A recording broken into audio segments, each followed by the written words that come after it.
9ویں اور 10ویں محرم الحرام کے روزے کی فضیلت۔ عاشورہ عشر سے بنا ہے جس کے معنی 10 کے ہیں۔ یوم عاشور کے لفظی معنی 10ویں کے دن کے ہیں۔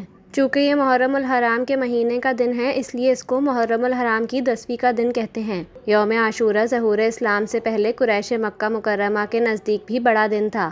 اسی دن خانہ کعبہ پر غلاف چڑھایا جاتا تھا اور قریش مکہ مکرمہ اس دن روزہ رکھتے۔ رسول کریم کا دستور تھا کہ آپ مکہ مکرمہ کے لوگوں کے ان کاموں سے اتفاق فرماتے تھے جو ملت ابراہیمی کی نسبت سے اچھے کام ہوتے تھے۔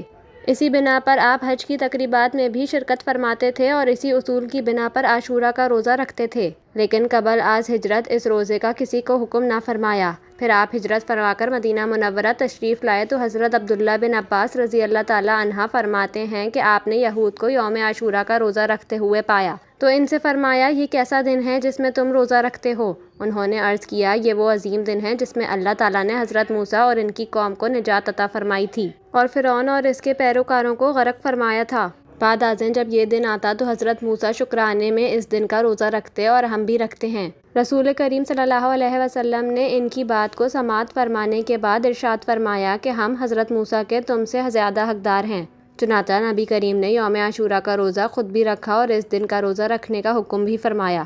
یہ بات پیش نظر رہے کہ نبی کریم کا یہ روزہ رکھنا حضرت موسیٰ کے موافقت کے لیے تھا، پیروی کے لیے نہیں، اور نہ ہی یہودیوں کی اس میں پیروی تھی۔ حضرت عبداللہ بن عباس رضی اللہ تعالیٰ عنہ سے ہی روایت ہے، فرماتے ہیں جب رسول کریم صلی اللہ علیہ وسلم نے عاشورے کے دن کا روزہ رکھا اور اس کے روزے کا حکم فرمایا تو صحابہ کرام رضی اللہ عنہ نے عرض کیا یا رسول اللہ یہ وہ دن ہے جس کی تعظیم یہودی اور عیسائی کرتے ہیں۔ تو سرکار کائنات نے فرمایا اگر ہم آئندہ سال اس دنیا میں رہے تو 9ویں محرم الحرام کا روزہ بھی رکھیں گے۔ اس طرح مشابہت ختم ہو جائے گی کہ وہ صرف عاشورے کا روزہ رکھتے ہیں اور ہم 9ویں تاریخ کا روزہ رکھ کر دور کر لیا کریں گے اور مشابہت کی وجہ سے نیکی بند نہیں کریں گے بلکہ اس میں اضافہ کر کے فرق کر دیا کریں گے۔